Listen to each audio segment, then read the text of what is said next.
Oh my goodness. Welcome in, openers, closers, mid-shifters, whoever you are. You're listening to Who the Fuck Closed Last Night. We're a service industry podcast based here in lovely Denver, Colorado. And I'm super excited about this episode. We talked to Mark and Blain, the owner and the general manager of a bar called Lincoln's in downtown Denver. They have a hidden entrance. So we're going to be talking about the fun ins and outs of that. I don't want to give too much away here. One thing before we jump into the episode, follow us on socials.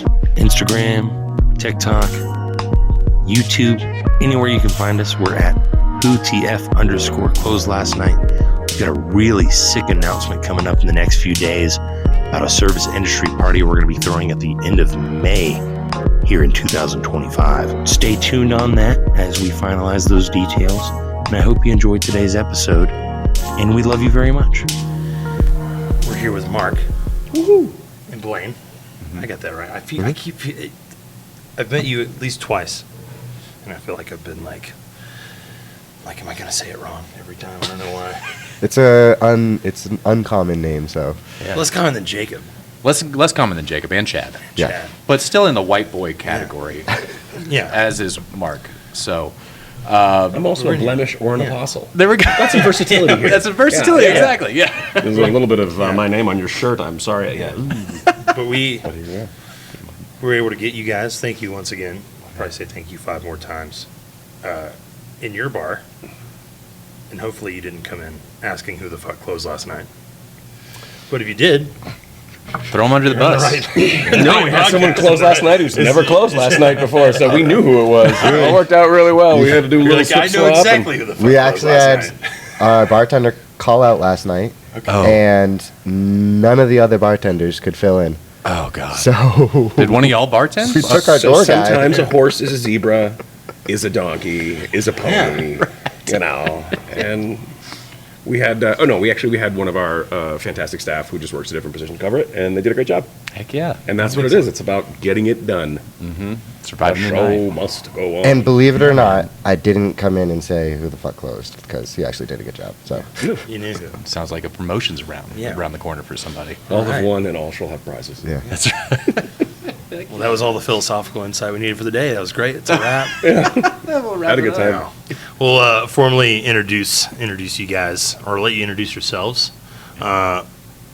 We really just want to springboard you into talking to us, so we get to listen, since we won't shut up when we're on our own. It's very true. On our own.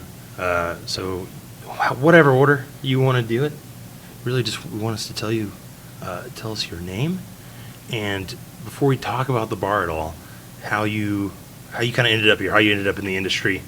Not a lot of kids are like 8 years old and it's like, I want to be a bartender or own a bar when I grow up. Maybe some kids do. Maybe some kids. Maybe, yeah, they grow up in a bar, but not as common. Get So, that bar place. usually something lands you in this industry. So, Mark, let's start with you, man. How'd you get in the industry? Yeah, I'm I'm originally from Montpelier, Vermont, the only U.S. capital without a McDonald's, and under 10,000 people. And then I went to the University of Vermont in Burlington. I had my first dabble in the restaurant industry just after my 17th birthday. I worked as a waiter at a large conference center doing just sort of community-style dining. And I was super casual, but I got the first taste for the energy, the social dynamic, the showmanship of it all there. And then between the summer of my freshman and sophomore year in college, I started bussing tables at a nice restaurant in Burlington, Vermont called Lunig's. And that was it for me. I knew I was done right then. I said, just loved the energy of it all, the magic of the show we put on, and all the crap that goes along with it. I've always loved food. And so after college, I spent 4 months trying to use my degree, which is in foreign languages, and was translating in a hospital in Washington, D.C., and did not like it, and came back and took a job waiting tables in Portland, Maine, which is a really big restaurant city. And this would have been 2002, and it only continued in that trajectory, as did my career. I spent a few years there and then moved out to California, and then Rhode Island, and then back to California. I got the whole time working in restaurants, climbing up, getting jobs then in management. My first management job was the Lake Tahoe Brewing Company in North Lake Tahoe. Drink Tahoe Red. You may have still seen the stickers. And then, I think I've actually heard that. I actually heard that. yeah, it was a playoff on the Keep Tahoe Blue, but it was a very popular brewery, and that beer crushed it, and they made tons of stickers. And then got into wine and got certified as a sommelier in San Jose in 2012, and moved back to Portland and opened a wine bar called MJ's. And that was my first establishment of my own. I was $40,000 in tips in a jar and a bank loan, and I just was underexperienced and took a plunge. But we were there for 8.5 years until COVID closed us, and we won Best Wine List in Portland every single year. Wow. Top 20 wine bars in the country from Wine Enthusiast. There really wasn't anything else to do. I led over 400 wine tastings, and it was fantastic. But once I got to see the QuickBooks on what really made a business run, I was like, well, what if you just did one thing to one person? I had read a book about businesses and efficiency that was talking about the most efficient business model being a hot dog cart. You have, almost no rent. You pay, you're selling to customers at lunch, one product, one customer, one time a day. That was the most efficient thing. And I was like, well, why doesn't someone do that with a bar? And so opened a bar in 2015 that was designed to do that, called Lincoln's, and then another one in 2017 where I went to college that was designed to do the same thing. And now we're sitting in number 3. Number 3. Between number 2 and 3 with COVID, we closed the wine bar, and I got a chance to meet the gentleman to my left here, who was just coming back from Florida, and we worked together for 4 years on an inclusive dance club in Portland, Maine that was really just supposed to be positive and fun, and did almost exclusively upbeat EDM. But we did some Latin music, and we did some African music, international music. But it was designed to be positive and fun, and we did that for 3.5 years, and now we're here. Wow. Yeah. So how did you? Yeah, Blaine. How did your transitions perfectly? Yeah. Exactly. Yeah, So what year was that you guys met? We met in 2000, I think. 2000. 2000? No. 2020. No. 2020. 2020. Yeah, 2020. Yeah, Yeah, Somewhere in that 2020. range. Somewhere in that Between range. 2000 and Yeah. 2020. It's the No, same that's- numbers. There's just like one whip box, switch One of box, those- and I get confused. It's just that short Sorry, period of time. Not 2000. No, it's Yeah. amazing. Yeah. 2020. So I started working at, I interviewed at 13, but I started working at 14, and I'm super, super thankful that I got to work at a little restaurant called Joshua's in my hometown of Wells, Maine, and it was incredibly rewarding. I spent 10 years there. It was brand new when I went in, so I was on the opening staff, and I did everything from waiting, bar backing, bussing, bartending, all of the front of the house stuff. And it was owned by Joshua, who was actually a family friend of my family. My sister and his sister were best friends. Yes. So, yeah, that was great. I learned everything I knew about the service industry at that place. And it was a family-run restaurant. And, yeah, it was very rewarding. And I went through junior high, high school. No, 14 would have been high school, right? So high school and college and a little bit afterwards.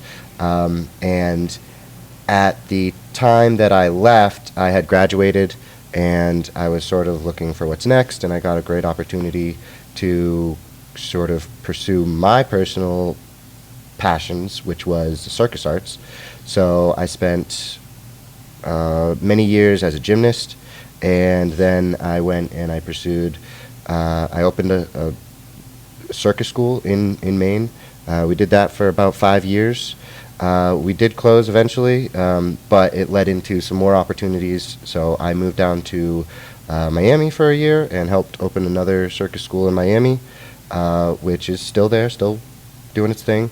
But I came back in late 2019 because I own and operate a circus summer camp in Maine.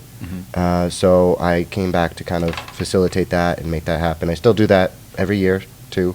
And But when I came back, I was at a really tough place in my life. Then COVID hit, and I just sort of looked at what am I doing, and circus sort of took a tank because you can't do, live performance during COVID.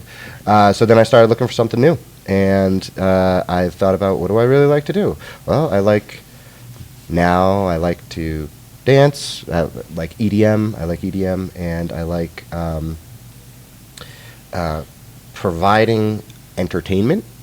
And I looked at, I saw a posting for a bar manager, and we called it Citrus. It was, that's exactly what it was. It was a dance club, and I was like, this seems like something I could do. And I took my business skills from college and applied it to some of that service industry experience, and we did the dance club.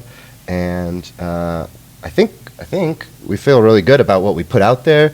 It didn't last in that iteration for in the location that it was at, in the time, but the product I think was really good.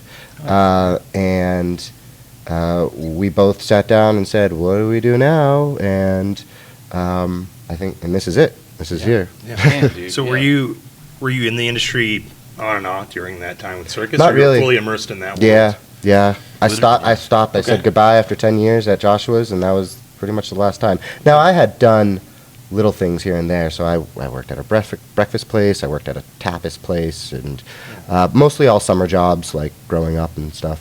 Right. I mean, that's a huge part of the industry, right? Sometimes you have that initial, that high school job, and then kind of can keep you afloat when you're doing some other things here and there, and you can pick up 1 shift a week, 3 shifts a week, whatever. That's always not only was it super rewarding, like as experience, but it paid my bills. I feel like I lived a pretty good life as a high schooler because I could pay for my own shit. Yeah, totally. I think people want to. Yeah, exactly, man. I'm actually pretty psyched to continue on to your point, that waiting and bartending, I feel like in the last 3 to 5 years, is now seen more legitimately as a profession instead of America's side hustle. It's a real job. It's Where a real lifers is job. the term we use. Yeah. But there were lifers in Yeah. the 80s and 90s. For sure. But pop culture still saw them as people who couldn't get a real job. And now if you go to the nice restaurants, if you go to the high volume clubs, you will find, and granted not the whole staff, but you will find people in there who are lifers and make great money, and it's a fit. And I think now culturally they're seen with a certain level of esteem in ways they were not, lifers were not, or anybody was previously. Yeah. What I find ironic to that is I think we're looking at a time in history when tipping is at an all-time high and service is at an all-time low. Do you think Right now. COVID has anything to do with that? Like that there was a transition period where you lost some veterans, or what do you think that was akin to? Absolutely, although I think so many of the things that are affecting it now are sort of secondary. Like, it's not necessarily the disease affected restaurants. It's they affected the way America moves and functions. And in those moves, there have been major changes. I mean, I see this in Denver downtown because we're in Lodo, but I'm more acutely aware to it in Portland, Maine, because I spent so much time there and got to see it. That's where I was living when most of this happened. Right. I've only been out here a year. But people talk about the pain of 7% inflation instead of 3%. And don't get me wrong, that pain is real. But it has nothing to compare with losing all of business happy hours are gone because people don't come into work. If you were a restaurant a lot of times that was doing 14 meals a week, lunch and dinner every single day, you're doing 5 dinners and maybe 2, if any, lunches now because people don't need to there aren't business lunches anymore. I mean, if you go downtown and talk to places here that used to do like the high-end business lunch, and the first example is our immediate neighbor in Mercantile. They do an incredible job over there. The food is great, the service is great, the drinks are solid, the wine is solid, and I'm sure that they were doing twice the lunches they were doing pre-COVID. And like that business hurts them. And so does everyone around here. So you don't have the happy hour business crowd. Not so much here, but I think in Portland also, there was so much real estate movement that the people who worked in the industry also could no longer live there. I had a staff in 2018, and everybody on my staff, well, they didn't all walk to work, but they all could have. Some people are like, I'm driving. I'm like, Yeah, they "I'm lived fine." and worked in town. It makes a lot But of you sense. lived and worked in town, you got drunk after work at the bar across the street, you walked home, you guys tipped that same $20 bill back and forth for 6 months. Come on, like, that is so real to me. Yeah. And when COVID hit, and then the wine bar actually was in the same physical place as the dance club. I switched the same spot over. Yeah. And we didn't have a staff member with the exception of, no, I don't think we had Nobody. later, but we didn't have anybody within a 25-minute drive. Wow. They just 25 couldn't minutes? live there. Wow. A bedroom went from 1,200 to 2,200 in a year. And everybody who worked in the industry just said, we're out. Right. And so now you've lost your Sunday night industry. You've lost a piece of those kids having a drink before work. You've lost the end of the night, get out of work pop, Yeah, it's because they all culture. have to You drive. lost a lot of that culture. Yeah. COVID didn't affect the restaurant industry much more than the pain of that year and a half and the grants and that we have to pay rent, but we can't be open. And that's how it was. We were closed for a year in Maine. The whole state shut down a year.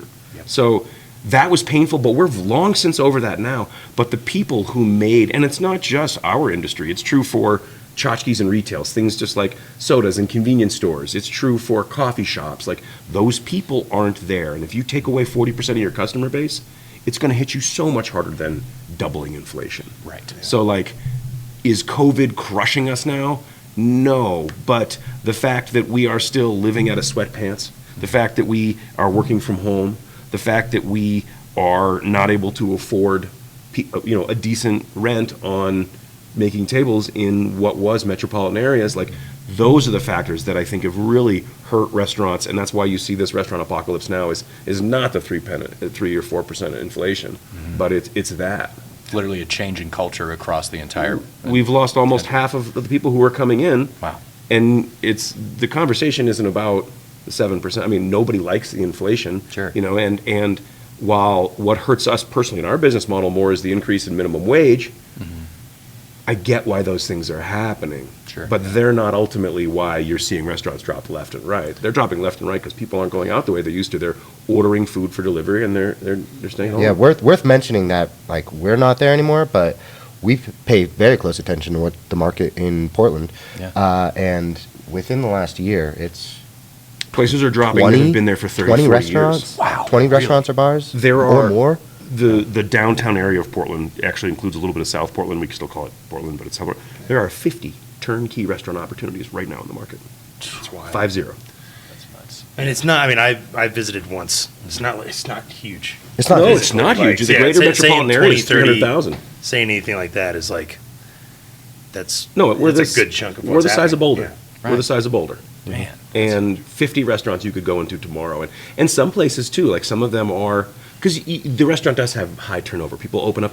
I had a Italian bistro that I loved going to when I was in Italy, and I built one here in Albuquerque, and you're like, oh, It's not going to work. Don't do that. work. Like, I had these great rum drinks when I was in Jamaica. I want to build it in Minneapolis, and you're like, but you're not in Jamaica. You're not like, Yeah. and so like you see these places turn over, and I get that. But we saw places that had been there for 30, 40 years. Seafood restaurants, tourist spots, old money, been there forever, gone. The little Mexican place that's right on the main drag that everyone stops at, been there for 30 years, gone. We also saw companies come in and invest $1 million build-outs, part of a large restaurant chain from other commercial areas, 1 year, pulled the plug. Man. Yeah. Default on their lease, just like, hey, we thought this market was going somewhere, it's not. Yeah. And they were right, it was going somewhere, and then COVID. And I think so many of us, and I know I made this mistake with the dance club, thought that after COVID, we would see a huge pendulum swing back to going out. We would see, a dog that had been released out of its cage just being like, yes, I can go meet people and touch people and kiss strangers and buy drinks and like do all these things that they had not been able to do, and we didn't. We saw people who had acclimatized to the new landscape and were just staying home and happy to spend $40 on a meal delivered to them that would not get there hot. Yeah. And that was fine. And I mean, I don't know. I don't order delivery food really at all ever. I don't even have the apps. I don't. Yeah. So like that's not something I do, but it's become commonplace. It's the new $7 coffee is the $40 delivered lunch. Oh, And yeah. you're just like, And so many places that we're not doing delivery for that very reason of like, we want to have you experience our food the way it's supposed to be experienced, had to shift just to like try to make some sort of profit to these apps. And you see places that you would never think do delivery, like Maggiano's doing delivery of pasta that's going to be cold to somebody. this Alfredo will be solid when it arrives. Exactly. Yeah. Yeah. So we'll have returned to a block of cheese. Exactly. From whence it came. Yeah. That's so interesting. So, how much of these thoughts that were you having when you came up with the vision for this place? Does any of that feed into, because you guys have such a unique concept here? It is different. And the concept here actually came in 2014. I went to a wine tasting in Boston. It was the Frederick Wildman 2013 Burgundy release. So these wines, these are French Burgundies, all red Pinot Noirs. Then there's a whole bunch of geeks. We've got pens, and it's like we got there at 8:30, and by 11, even though I've been spitting, I mean, I've tried 80 wines. I got 10 pages of notes, and I'm just like, I'm done. I just can't. I'm no longer producing any information of value. Right. And so I go downstairs, and this is in the banquet room of a very nice restaurant called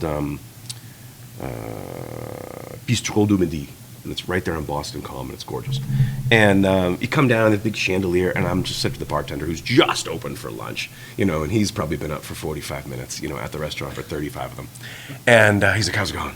And I'm like, good, man. I'm actually not going to eat. I'm just coming from the wine tasting upstairs. Can I just get we were part of a bus going down, so I'm like, might as well just finish off. Can I have a vodka soda? And he's like, yeah, man, I got you. Pours me a vodka soda. I don't specify what kind of vodka I want. It comes out. I drink it. I'm like, oh, delightful. Thank you. I'm comfortable. He throws down the check. It's $15.12. And this is in 2014. So this is 10 years ago, more than 10 years ago. Yeah. And I'm like, what am I paying for? I sell vodka. I know what a vodka bottle.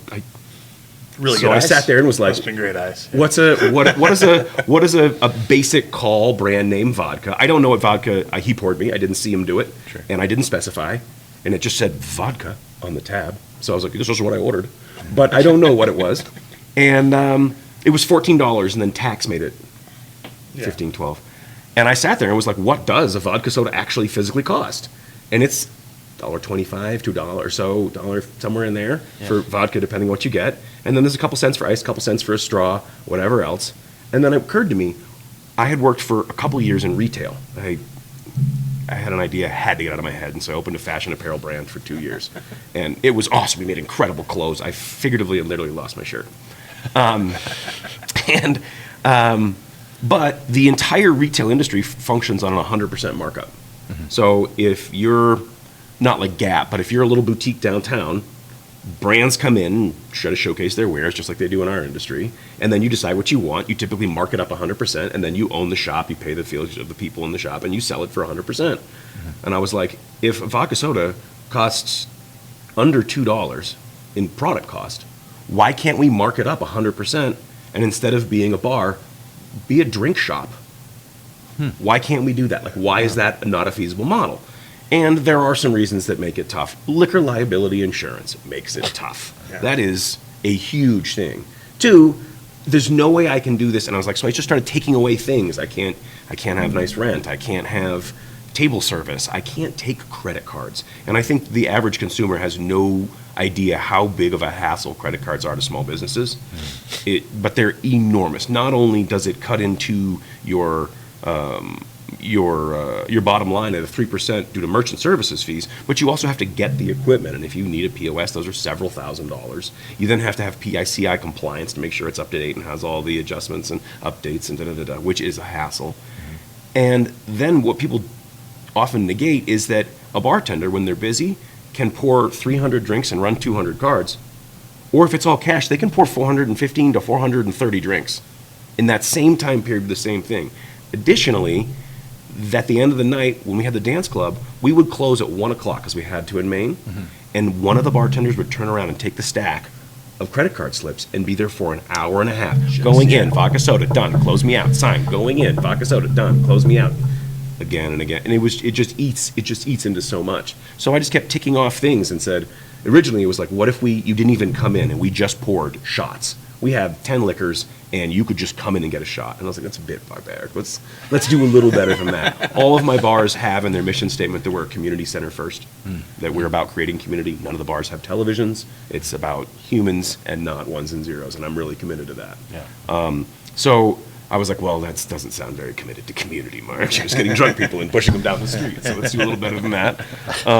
But we tried to come up with what were the basic the basic bare bone ideas. And I say we, this was me and my business partner, Nate Drinkwater, who is my partner for Lincoln's 1 and 2, but not in this one. What a name for a bar owner. Drinkwater. Yeah, Amazing. Nate Drinkwater, yeah, totally. Yeah. Amazing. Are you sure you want to open this bar with me? Well, he's kind of a mythical man. I mean, he's a big dude, and his eyes are wide, and he's always like excited and in a good mood, and he's one of those guys you just always enjoy.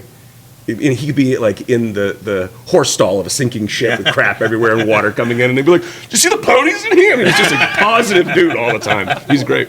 I saw went to the Rambler last night, right? Yeah, Yeah, that guy's named Nate. yeah, he's great too. Yeah. Yeah, So similar.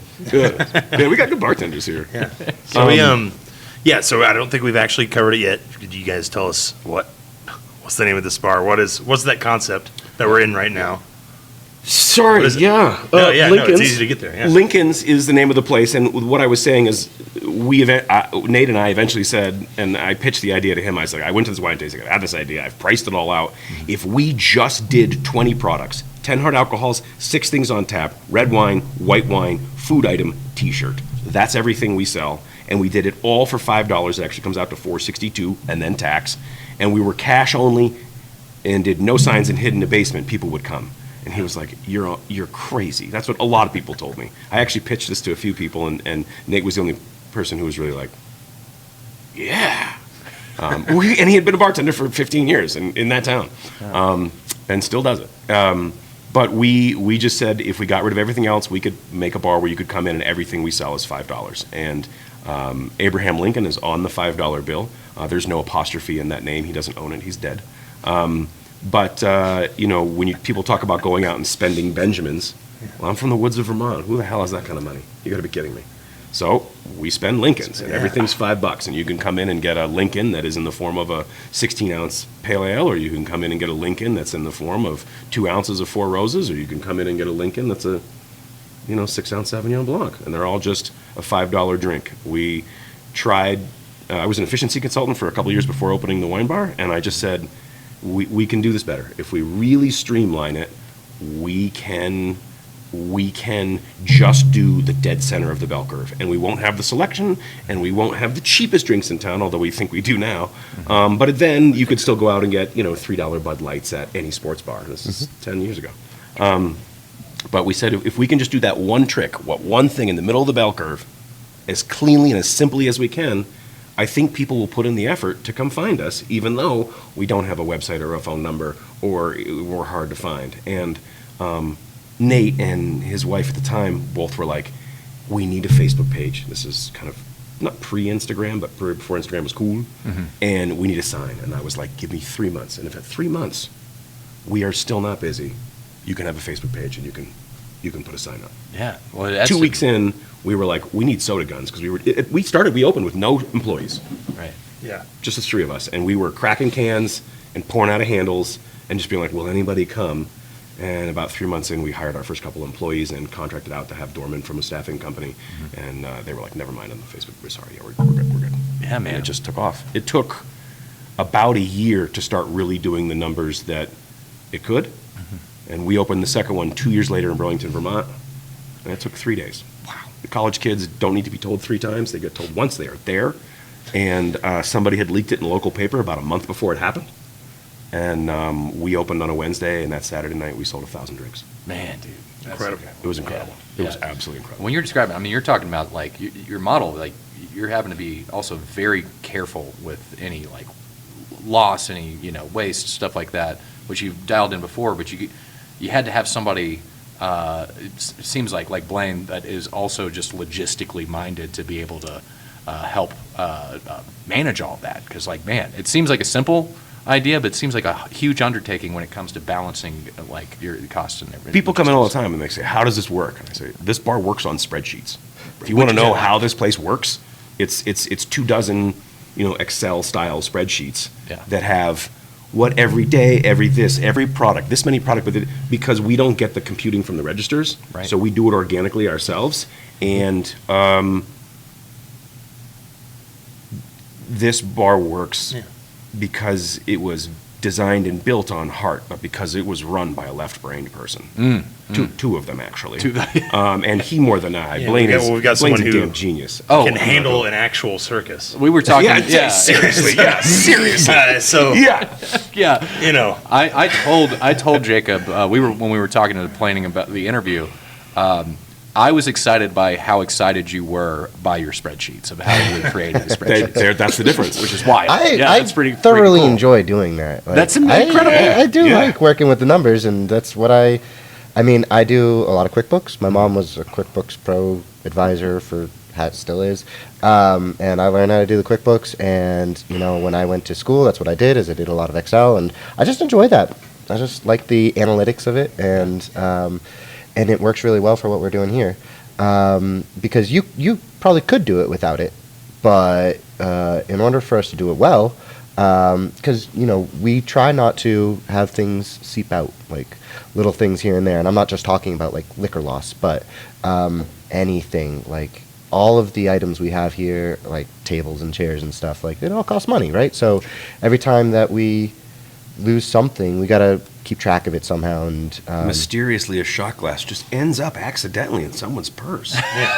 Say it. but you like guys, I'm sure that you 5 guys cases of have it. packs of cards on the tables. I guess. we used to. Oh, you did. That was the last time I was here. Maybe the first time we were here. That was maybe. Yeah, we lost all of They those. didn't- People take them.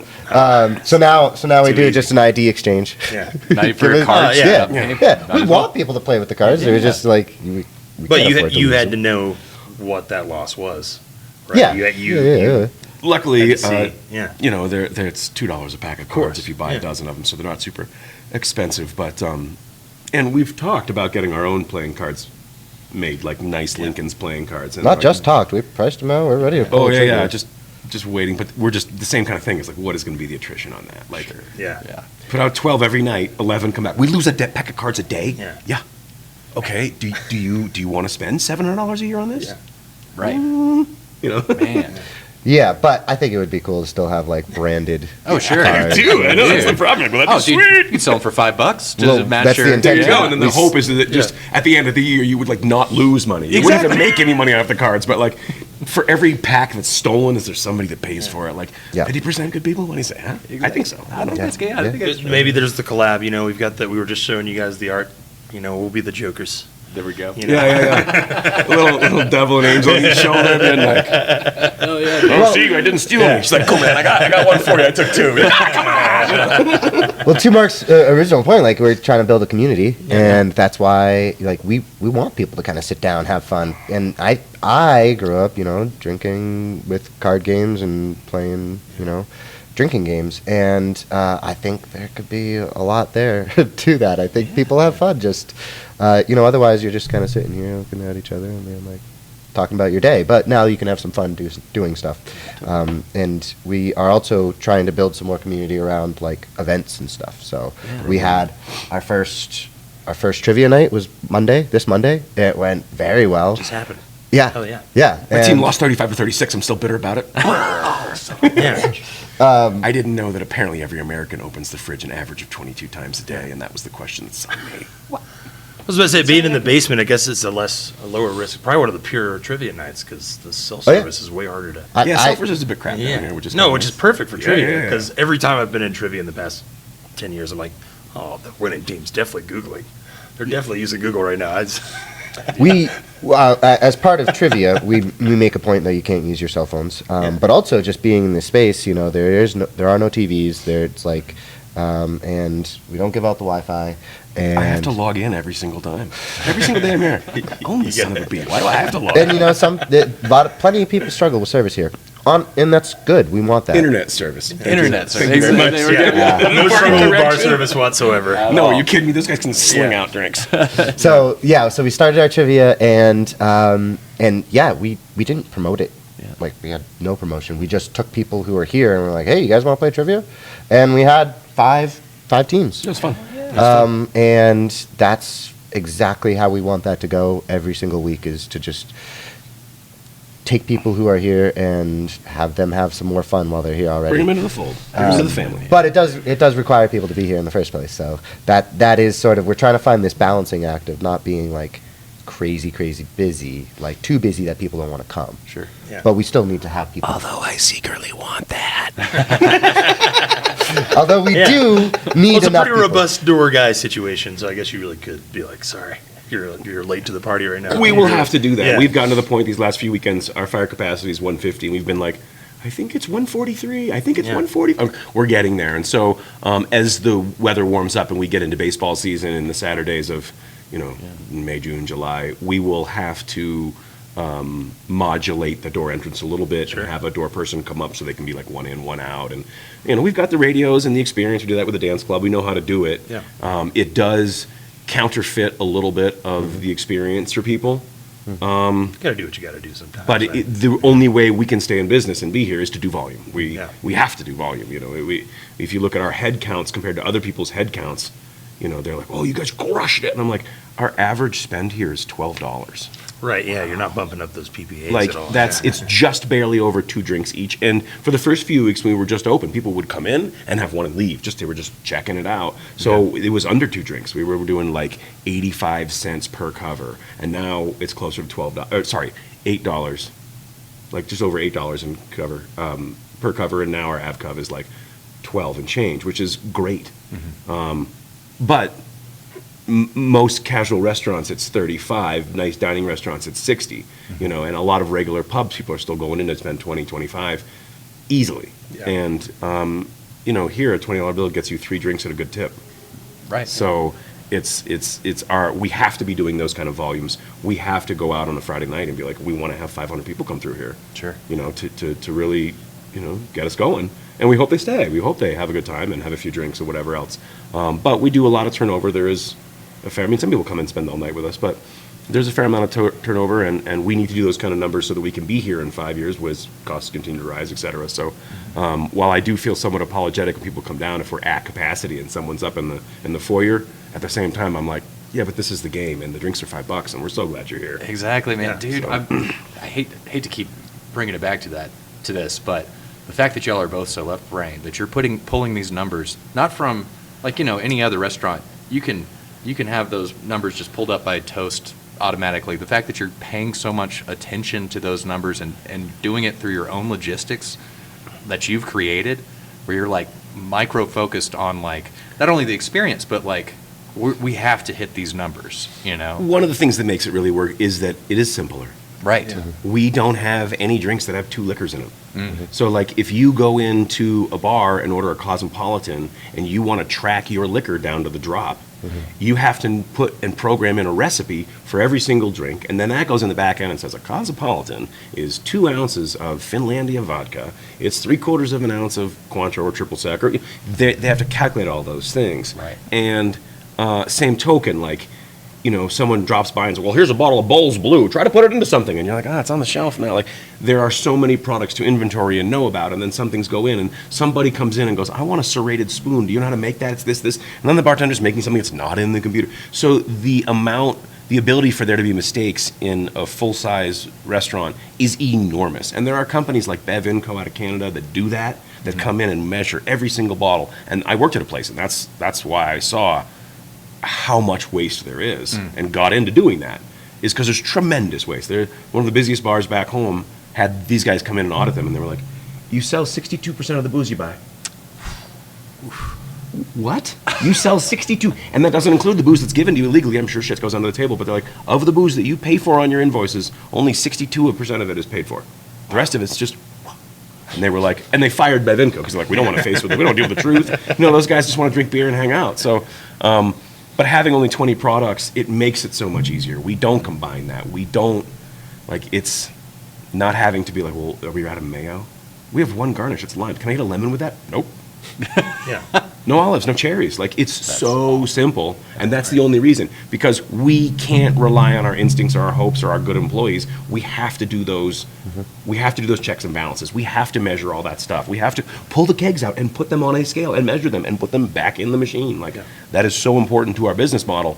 And I think to ask every restaurant to do that is almost an impossibility. Sure. The hours of time. You'd have to hire someone 40 hours a week to just come in there and run audits if you were a full-size restaurant with a full program. Mm-hmm. And there's not a restaurant owner in the world that thinks that's a good idea until it gets done, and it takes months to get.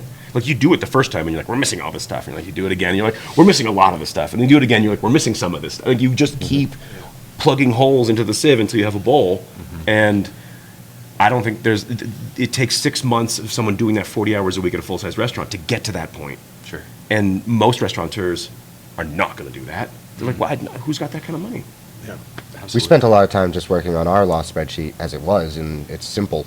Right. Yeah. And Yeah. even then, we were looking at stuff and being like, "Yeah, this doesn't seem right," and we figured out why. Because Yeah, that was kind of looking at that timeline that we had.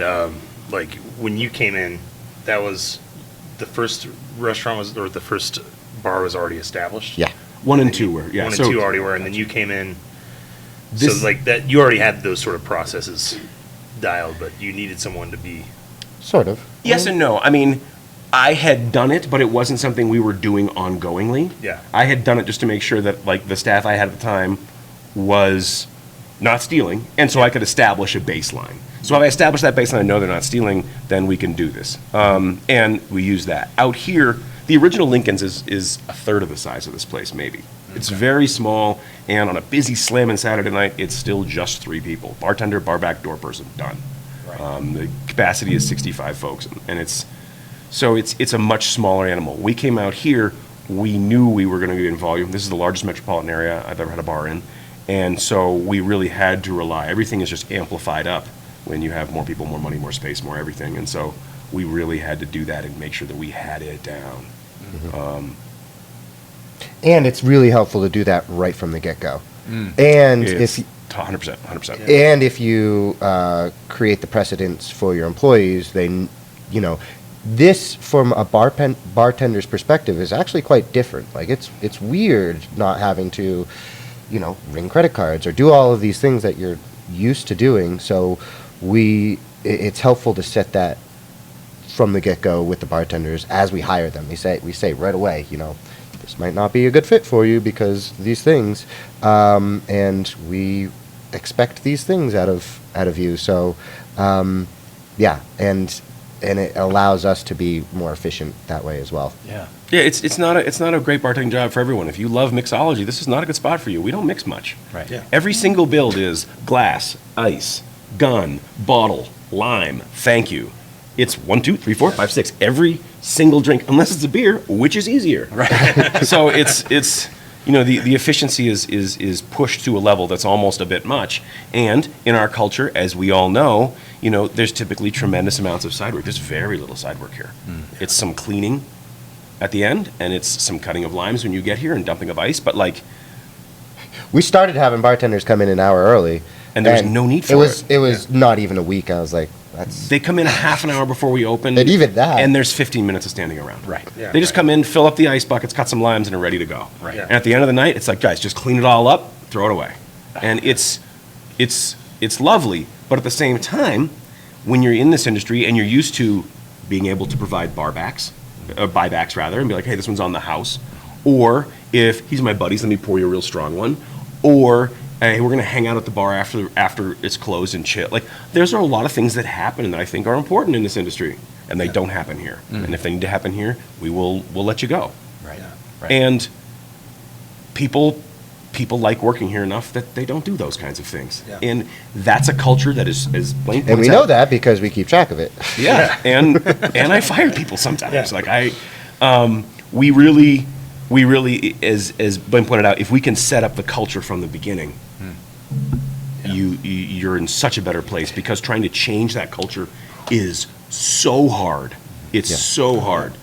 So if we can set up and say, guys, this is how it is, and keep a firm structure, people know where the boundaries are, they know how to do their job, and we set them up for success. I mean, you can pour so many more drinks here than you could if you had to make something special. I mean, our bartenders will come in here and they'll each pour 400 drinks on a busy night. Yeah. And Sick. Or more. On our busiest, we did something more than like, that. Yeah, Yeah. 1,000+ drinks. Jeez.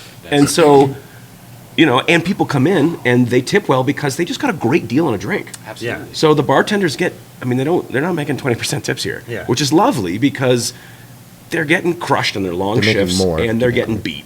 So I'm glad, that they're getting good tips. But it is a different establishment, and the culture here is different, and we do that because we need efficiency, and In the same vein, it's also very easy to be lackadaisical about like when we have a system that is so simple. It's, it almost invites cutting corners because you could just like, I don't know, you could just be it could be very, it's You so could get so super easy. lazy. You Yeah, really- you could get really, super yeah. lazy. So I personally put a lot of effort into making sure like it doesn't take much just to be like, hey, you're still like having fun, you're still Yeah. enjoying what you're doing, and I try to do little check-ins, and it's very simple to do. Like, not even like I walk through and just say, "How we doing?" Yeah. I've literally asked bartenders like, "Do you enjoy bartending here?" Yeah, dude. Yeah. I mean, taking care of your employees is everything. Yeah. Because if you take care of your employees, they're going to take care of your you. customers. Yeah, exactly. And take care of you as well. Exactly. They're going to have your back Yeah. because you have their back. Totally.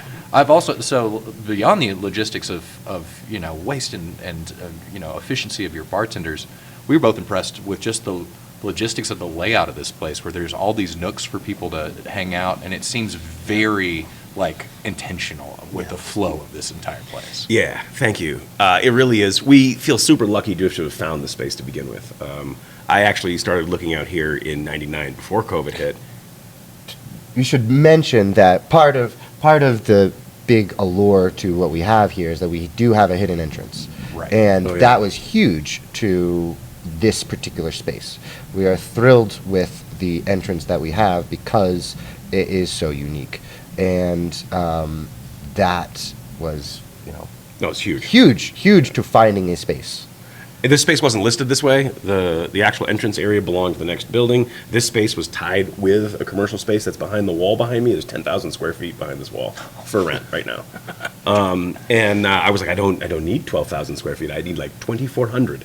And so that's how it worked out to get this space. But it was, I mean, I walked and saw this space 2 years before we signed a lease. So it was a long process. And the process for the next one's already begun. We're in the very beginning steps of it, but would love to build another one in Colorado. But no, it took time to find a very cool underground old. I mean, we wanted this place to look like it had been here 100 years the first day we opened. It doesn't have I'd to say be you've new and done it. shiny. It's got to be funky and old. And the ceiling with Abe's face, and there's a couple of the things in here that are kind of modern. But the most of it is, it's just got to be comfortable to be in and old timey and chill. And we wanted to create little areas. There's not a single deuce in here. We've got seating for about 85 people, and there's not a single deuce in here. It's about sitting at 4 tops, 6 tops, 8 tops, Yeah. 10 tops, and getting to know other people. Human connection is super important, and so we're trying to do that and create a bar where people can mingle, and which I think is something that's disappearing from the bar and restaurant world these days, which makes me super sad. So we're trying to create that kind of environment, and as you pointed out, little nooks Yeah. created intimacy in the room in ways that were really important. If you're lucky, you get to be in the John Wilkes booth. Yeah. John Wilkes Booth, Amazing. Lincoln's Love it. Lager. Yeah, there we go. Our specialty cocktail is the Lincoln's Continental. There it is. I'm a sucker for the dad joke puns. You I need can't it, help man. myself. Yeah, I mean, as far as that appeal, kind of, with our industry forward thing, earlier I knew you mentioned it being different than, how from those tendencies that industry bars have. I mean, I think you were saying you guys, some conversation before this had happened where like there's still that huge industry appeal. Do you feel like in all your spaces you are getting a lot of industry folks? Absolutely. Yeah. And so- especially here, I yeah. think there's a bunch of reasons for it. I mean, I think, one, if you live and work in booze, your propensity to drink more of it is higher. Like, that's just, Totally. it's around all the time. Yeah. Well, shit, I'll have some. And so I think there's also, because it's a show, because it's intense, sometimes working in industry, there's a lot of community and connection created around mutual plight. Yeah. And you're like, well, the fucking back of the house has got to come in, or, dude, we all work for some crazy narcissist, or, like, there's just, there's a sense of camaraderie that's created there, and I think the after work drink, we're a great place for it. I think certainly for value, where people just want to come. They're going to come at different times when they get out at different times. They don't do on reservations. They don't. They just want to be able to go and have a table where people could be 4 or 6 or 8 at the same place, and then the value is a big one. Then the third one that's more specific to this location is that I moved out here without a car. Left my car at home, moved out here, and we walked everywhere in the beginning. Right. And so, we're a block from here. So we literally went to all the bars in the neighborhood, and we're like, hi, we're the new kids in the neighborhood. We're opening a bar. Everything's $5. We'd love to have you come in. And the first time they were like, yeah, cool, never see you again. And then we're like, oh, these guys were in a couple weeks ago. Yeah. And now we see most of the staffs. I mean, Our Sunday Mondays are predominantly. a lot of It's this industry night, baby. Yeah, it really is. People go off like, oh, it's my Friday. And so we see a lot of that, and we truly try to go over, acknowledge, and recognize them, and thank them if we can. We're like, oh, those are the guys from Tom's Watch Bar, or oh, those are the guys from Woody Fisher, or those are the kids from Venice. They come over, they're great. And so we always try to go over and just be like, hi, like, we're your neighbors, we fucking love you. Yeah. And been doing that since we opened, and I think we have really good connections. There's no feuding. Since there's before no- we opened, we were going out, and like that's how we opened. Is we opened with word of mouth only, and we spent every night, every day working here, and then every night we would go out and. Yeah, someone's like, you think Ice House is going to be mad at you guys? And I was like, I don't know. We're there 4 days a week drinking. I don't think they're going to be mad at us. Like, I like those guys. Like, Yeah. we go there all the time. We're like, we get out at midnight. We'll see you at 12:45. You know, Right. So Yeah, I think that there's rarely feuds between restaurants because usually you're offering something completely different. Yeah. You know, and there was somebody told me about this yesterday. We were talking about this whole concept we have for this podcast, and they mentioned that Anthony Bourdain said, when you visit a new place, never go to the hotel, restaurant, or bar unless you're going up to the bartender asking him where he goes. Because industry people they're going to direct you to the right spot for what you're looking for. And that's exactly how we promote ourselves, because if we were to promote ourselves and say, hey, we're here in this basement, come find us, it would be inauthentic. Absolutely. Guys, did you draw a map to you? Then you want to be found. Like so we're trying to say, hey, we're not a speakeasy. Everyone calls us, that's fine. But like, we're just a hidden bar. We're like a discount cocktail club for everyday people. Like, we're not we have nothing to do with prohibition. Everything that we do is legal. Everyone's like, cash only, huh? And I'm like, yeah, and we count every frickin' dollar, and we report every frickin' dollar. And like, you know, we don't have to break the rules to win. We've got a cool concept. It's working. But I mean, technically, we're not a speakeasy. Right. I guess. Right. So, Or it's what, all the, super buttoned up mixology pre-prohibition speakeasy bars actually wish they were, for the past like 15 years. That's really what I got from it. I was like, man, this is exactly what all those places wanted to be, that were behind a weird door and like, that sort of thing. Just because the vibe, it's. Well, Mark says this all the time, but we operate wholly off of like expectation management, and I think that creating an expectation that we are a speakeasy is inauthentic, because we don't want people coming down and being like, I did not get a cocktail. Like, I went down there and I could not get a Via Cafe. Yeah, and I'm and- like, correct.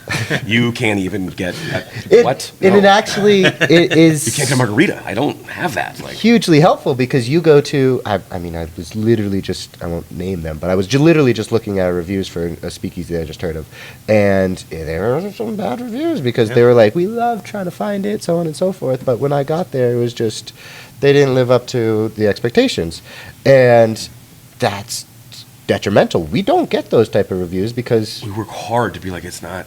We never said it was a please. You know. Yeah, we just, I mean, I don't know if it's a low bar or just a very specific bar that we have, pun intended, like, I want to go get a beer and a shot, and like the best place that can happen.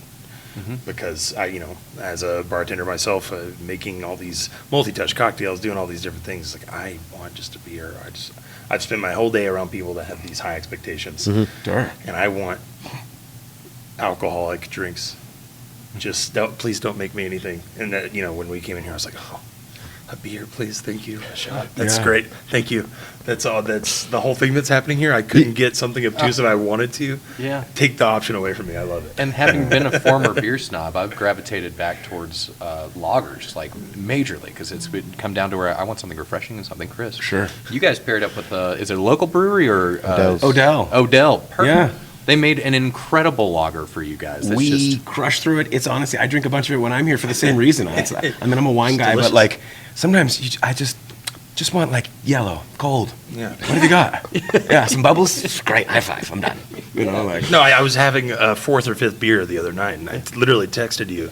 I was like, boy, I love beer. I I don't know what they put in here. Man, was like, man, I just.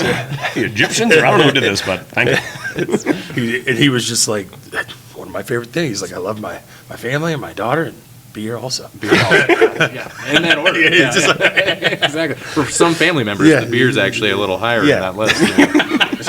So, Depending how the kids react. Joey's good, but his little brother, man. exactly. It's the night. Dude. Yeah. Oh, absolutely. So is it now? Do you have certain things in every single bar that you replicate just to kind of keep the theme? Obviously, you have to kind of keep the flow. There different. aren't a ton of things that are like that. These signs on top of the bar that say Lincoln's and cash only, you see those exact signs in all three. Right. Yeah. The glass that I'd you're like to drinking point out out I hand painted that. Did you did really hand paint that one. Shut We the had fuck a- up. yeah, I did. This talented motherfucker. We had over a- there. Circus tricks. We had a professional artist do the first two, It took me a and I week. reached out to her, and she's like, "I just can't. I've got too much on my plate." And I was like, "Blaine, you got something on your plate?" And he's like, "What? No. What? No." I didn't want to do He that. did- he's like, "I'm not creative. I'm the," and I'm like, "Nah, but this is you, man. This is No, you." that's actually a good point. I'm not the creative. Mark is the creative. I am very much the logistical guy. I'll build stuff. I'll do the spreadsheets and stuff. But he's the talker. Like, He's all the wacky creative guy. ideas are probably me. And If something works right, though, I'm like, "This would work," and he's like, "I'll make it work better." I'm like, "Ah, that sounds And great." I think Perfect. it's part of the Perfect reason balance. why I think the both of us make a really good team, and I think we're doing really good here. So Oh, yeah. Sometimes people watch us interact and they're like, "Do you guys hate each other?" And we're like, "No, Only it's just-" sometimes. Yeah. And I'm like, "No, it's just the facts, and then next. There's no, well, I feel about it. No, you don't. What's the fucking number? Right now, next." Yeah, You know? that's a whole episode right there, right? In terms of like, I mean, I think I've said this before. You know, my very first restaurant manager told me that nothing's personal between open and close. Just, Yeah. you get it done. I don't think you're a bad cook. I Yeah. just fucking need those Yeah, eggs now. Yeah, it's like, it's like I fucked up. The guest fucked up. You fucked up. The end of the conversation is me getting another round of eggs. To table 7. So if we could just skip all this. Yeah. The part where you make the eggs and I run them, and then we can drink about it later. Yeah. No, 100%. So you just, those are always the best restaurant relationships where everyone that you work with, they're like, man, those guys can't stand each other. Huh? We're in the battle man, trenches. for some reason, it reminded me of this one time I was working at Joshua's, and I was still like what, 17, 18 maybe, and this was like before cell phones were really. I remember having my very first iPhone at work because it was the iPhone 1. I was like, and this was a couple years afterwards. But Josh, who's he's tall and he's like pretty, he's a head chef. He's a very good chef, and Throws the hot pots. and he's slaving guard away on kinda a guy, busy yeah. night behind, and there was this one kid who had just started, and he was a busser, I'm pretty sure, and we have this. It was the restaurant was in this very old farmhouse in Wells. It was built in 1776. It's beautiful. It was, and we didn't have a lot of nooks and crannies. You, as an employee, could not be seen, right? So we were always on, and they just kept saying he was on his phone, and they just and Barbara, who was his mother and host, she was front of house manager, and she was like, "Hey, you got," and she's this sweet old woman. She's not like a stern. I remember it was 2 times, and he was like, "Blaine, go get him." So I was like, "Okay, go to the back," and I bring him, and I'm kind of listening in the kitchen and watching, and he's like, gave him some shit, and he's just like, "Fucking get out right now, you're fired." And I was like, Done. it was so, it was Julianing his phone. it was so straight to the point, and got fired up, and at You his, remember at that, his though. throat. Oh, I You remember remember it clearly. Oh, he was Yeah. on the team. Now he's dead. Yeah. Oh. Yeah. Yeah, And your phone was in your backpack in the storage Yeah, area yeah, the yeah, rest yeah. of your Yeah. time Off, there. power down. Yeah, Oh, you're shit, the rest of your life. Yeah. But I didn't fuck with him. I didn't fuck with Josh. Yeah, you didn't, yeah. Because When your name's on the door, you're like, "Oh, don't mess with that guy." Yeah. Name's on the door. Yeah. Yeah, if there's anyone. yeah. Dude, that's amazing, bro. Yeah, I love that. I really love the entire concept, like you said, the culture of community that you guys are shooting for, like I think that's obvious for the first time you walk in the door, that you feel welcome, you feel like you can like kind of mingle around, walk around. What's next for you guys? Like you mentioned possibly doing another bar in Colorado? Yeah. Yeah. It's not a sure thing yet, but the searches begin for real estate. Pearl Street in Boulder would be a great spot for us if we can find the right space. The basement of Avanti is vacant, and I put an offer in on that about 2.5 years ago, and it didn't go anywhere, which it's hard to know whether that was a missed opportunity or a bullet dodged, but it didn't go anywhere. But I'm still looking for something like that. I think it would be, I don't want to put one right in here in Denver. It's too close, but I've gone down to Colorado Springs. I've gone out to Fort Collins. I'm still looking and checking stuff out, but I think I'd like to do another one in Colorado because one of the things that makes the restaurant so awesome, again, with the efficiency, is that running it's not a full-time job. We have one manager here, and it's not a full-time job. So I would love to have I would love to have Blaine work for me full-time, and I need to give him more work, so we're going to build another restaurant. Hell yeah, dude. So there you go. And we actually had, I don't know, it was just pie in the sky a little bit, but we were talking about other cities too, and like what would be a good fit. Nashville. Because there's a lot of places that, there's a lot of little particular things that make this work, and a lot of places that it wouldn't work. So we had to kind of think about what would be good places for this to work. Yeah. Man, that's so true for the industry as a whole. There's so many places, like you were talking about in Portland, that see a spot open, they're like, that's the perfect spot, and they don't do enough research about the neighborhood, about the city, about even just like the median income of like who are your guests here. Totally. Because every place you open is going to have a slightly different vibe. You guys being dialed into that too, where it's like, nah, man, we can't open in every major metropolis. Some just aren't good fits. There's a lot of moratoriums on liquor licenses. Just straight up different vibe. Before Collins, I mean, right now, I'll tell you, you can get a Tito's and soda here for $5. Right. There is a bar that is within 300 feet from here. It's not super fancy. It's just a Mexican restaurant. That same Tito's is $14. They also sell our silver tequila for $11. Right.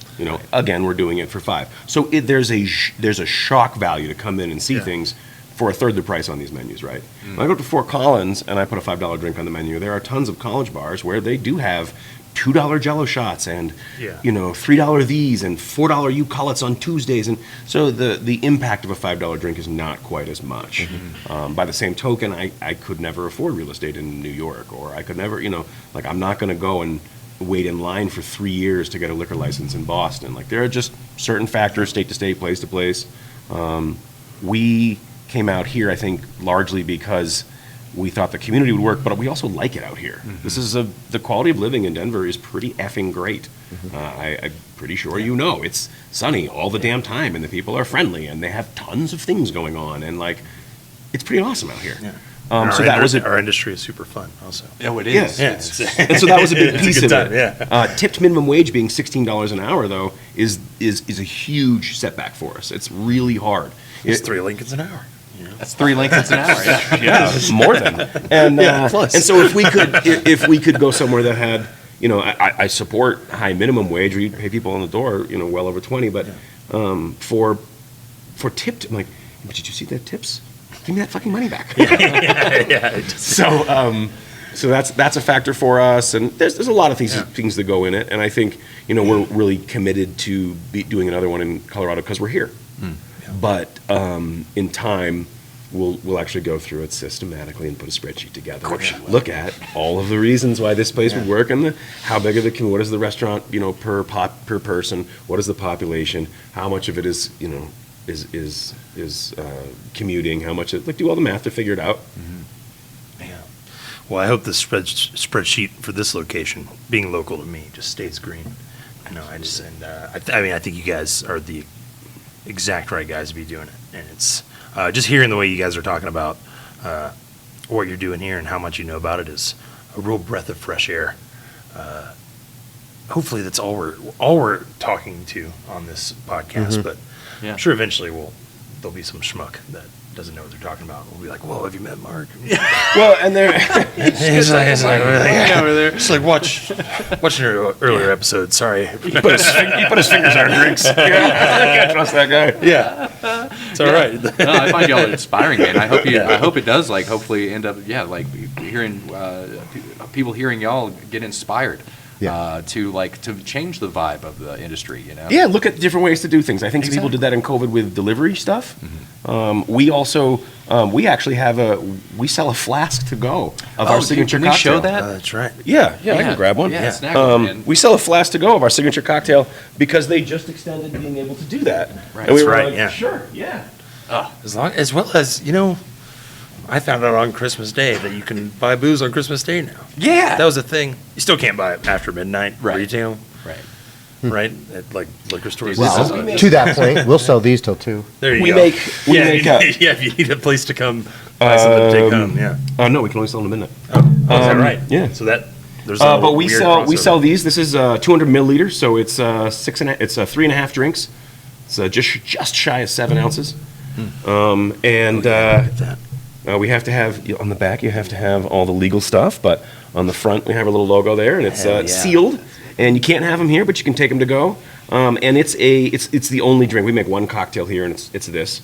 And it is essentially a old fashioned. It's actually a black cherry old fashioned. And I think that's small enough for TSA too, right? Is that it's not small. TSA is 3 ounces, but I like the answer. was the little shooters you could totally Yeah, that's why they're Where's called that- airplane that- bottles. yeah, that- That's yeah. why they're called airplane Yeah, bottles. it's What are we literally- doing? Nothing. it's just you can have. Is Nips a New England thing? Oh, I think you guys call them nips out here. Oh, I've never heard the term. I mean, Oh, we're really? both from the south. Nip? We're Oh, all Yeah, southern nip would south. be an airplane bottle, like Okay. a small little Yeah. single ounce and a half or 2 little ounce nip? portion. Yeah. Yeah, a little nip. Yeah, it's a quick little nip. You got any booze in you? I thought you brought a bottle. Oh, I got some nips in the car. All right. You know, like, I grew up thinking they were Nips. yeah, That's what they are. Yeah. Okay. Yeah, I mean, Oh, I'm do you not guys saying have another name for it? from the. You're gonna walk home from the restaurant. We want Shooter, a nip I- of bourbon yeah, before you shooter, go. Shooter was Yeah, one, it's for yeah. shooting. That was Yeah. definitely like a southern thing to at least Call them get some shooters. shooters. We yeah. also call literally all sodas Cokes. So We do, I don't yeah, think. we- Yeah, what was up with that? I don't know. You like Kleenexed them or whatever. You're Yeah. like, cute. Yeah, You're yeah, in. yeah, Yeah, Oh, it's all all the inbreeding. We just Yeah. keep it simple, you know. Yeah. We can only call one thing one thing. Yeah. This is 12, but also a dozen. Too many words. Too many words already. Exactly. Yeah. Yeah. Absolutely, dude. I think this is a brilliant idea. All the ideas. All the I ideas. love them. No, we literally just came in here as fans. That's That's the biggest. I mean, telling your friends and bringing your friends is the biggest compliment we could ever receive. Like, there was somebody we've been over for a few weeks who wrote a review, and I was like, I read the review. You read the review to me. You're like, hey, someone just wrote this, and I read it. And I was like, they see us. They get us. They get it. Like they were like, this place is no bullshit. You just gotta come in, come out. They got that. They got this. It's the cheapest in town. Like, fucking blah blah blah. And I was like, yeah. That's what it That's is. it. That's, Yeah. that's it. We're good. You're good. We're good. We're good. Everybody wins. And he's like, amazing. 5 stars. And I was like, Oh yeah. Yeah, I work at a bar not too far from here, and only the best guests. That's my secret. I know a place. yeah. Maybe if someone asked me directly, but if someone's like, man, not from around here, and There's a lot of appeal to that. after I look at the check to see what they tipped. Yeah. It's like, Are you part of the team? Yeah, Not part of the yeah, team? well, yeah, You're in the club? No. I'm not gonna send you somewhere if you're not worthy. But if they're like, I'm a bartender in town, I'm like, oh, do you know about Langhams? I think we get a fair amount of first dates, but what's even funnier than that for me is that there's got to be that awkward moment in the date where like, Yeah. one member's like, no, lead me into this dark, unlabeled basement Right. downtown. The person's like, you know what?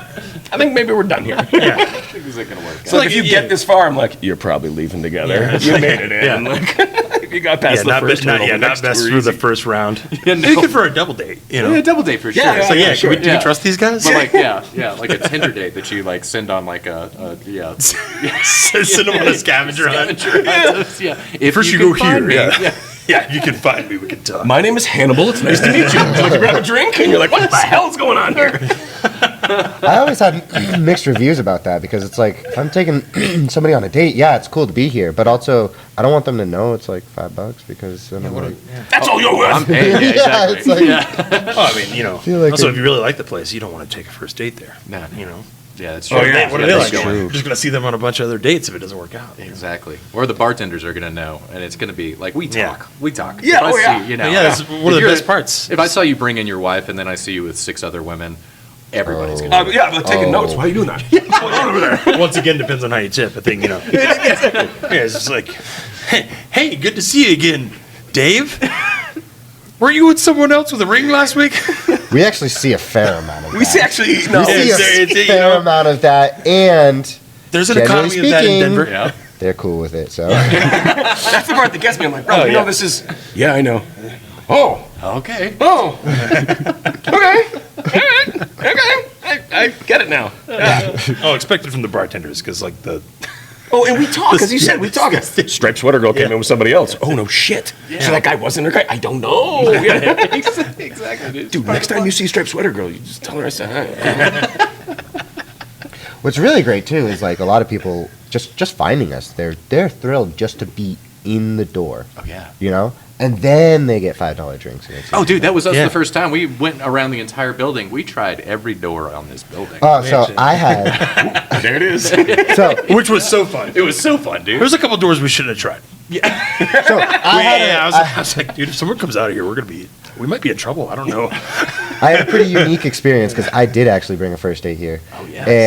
And Double risky. 'cause- Yeah, it's also an advantage, but like also going to be like, who the hell was that? but for the first time, I got to see like a perspective. I was silent. All I said is, "This is the name of the bar," and she did the whole thing. And I found doors that I didn't know existed. So it's good to know now, just from that perspective, that there's doors over there, and they should, the building might want to do something. They should about lock it. them. They should have locked them. Sometimes 2 people will come in. I'm like, oh, it's a group of 6. And they were like, no, the 3 of us are together, and that's a couple, and then he's separate. But we all met in the alley Yep.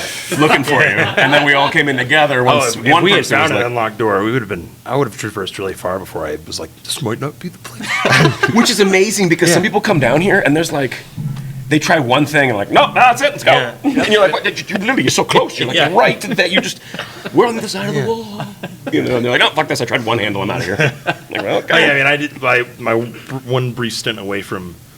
You had this too, like away from the bar industry was like door-to-door sales. Yep. So now I'm just like, how far can I get by being confident? Oh, Apparently into the kitchen, you got something, hey, what's up? oh, absolutely. I do myself into a lot. We've had some people come, like, we forget to turn the elevator off, or they somehow got through the back door, and they'll just come in and we're, how get here? Yeah. Where did you do Oh, we crawled through the HVAC and got into the service elevator, took that down to the, and you're like, how? Like, well, it is $5 drinks. And they're like, you told us they were cheap drinks. Scratching at us. Going back to it though, like our neighbors, they probably get more business because there'll People be give people. up, yeah. There'll be people who come through and they just kind of give up because they found a bar and they're like, "This is it, right?" And they're all cool about it, but they'll say, "No, you want to go over here and everything." But I think there's a lot of value there to people just kind of stumbling into your place. Well, and there's an economic concept called 1 + 1 = 3 about how like they use the hardware store example. But if you live in a town that has 3 hardware stores and 2 of them are next to each other, and you need something from the hardware store, where do you go? You go to the one where there's 2, because if you can't get it at one, you go to the next one. So putting sometimes 2 things that are kind of like each other next to each other is actually really beneficial for both. Oh, yeah. And I think we do that here. A lot of people are like, they come down here, they have a pop or 2, and they're like, all right, well, we're gonna go to Ice House. Like, if I can do that, Go ahead. go. I'll see you in an hour. Exactly. So It's awesome. Dude. Thank Well, you thank- so yeah. much. Sure. Yeah, this Man. has been like such a No, this great is- conversation. Yeah, we once again super appreciate you guys giving us some time to talk about what's going on here at Lincoln's, Yeah. the hidden bar in Denver.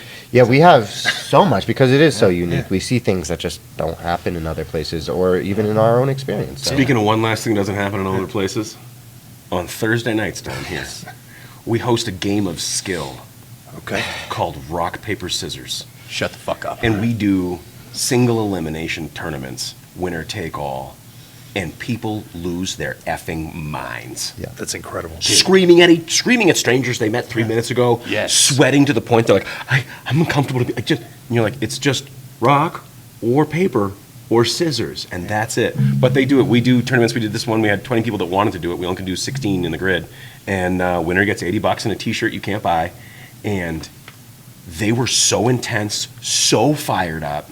And it's not just one throw. It's 2 out of 3 throws wins the bout, 2 or 3 bouts wins. So like people are, and then somebody, and just the energy in here is unbelievable. Dog, if you get a chance to come down for Thursday, It's Rock Paper so Scissors tournaments are stupid, nuts. silly, fun, and it's Dude. a simple concept. I immediately pictured the Sylvester Stallone movie Over the Top.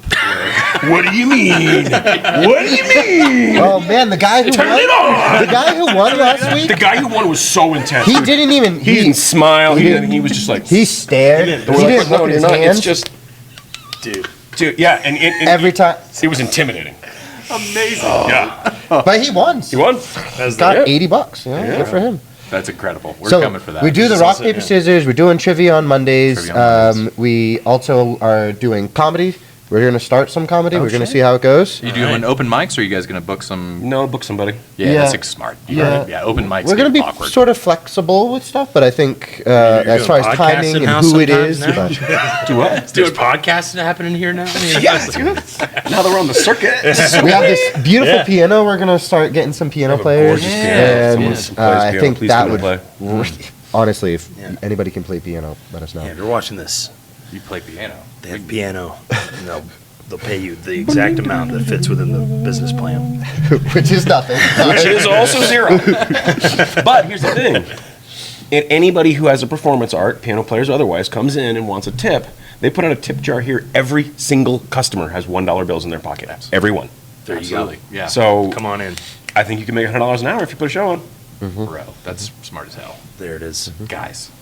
Oh, thank y'all so much, man. Fine Yeah, Lincolns. thank you. Fine Lincolns, we're obviously not telling you how to get here. Nope. That'd ruin the fun. Exactly.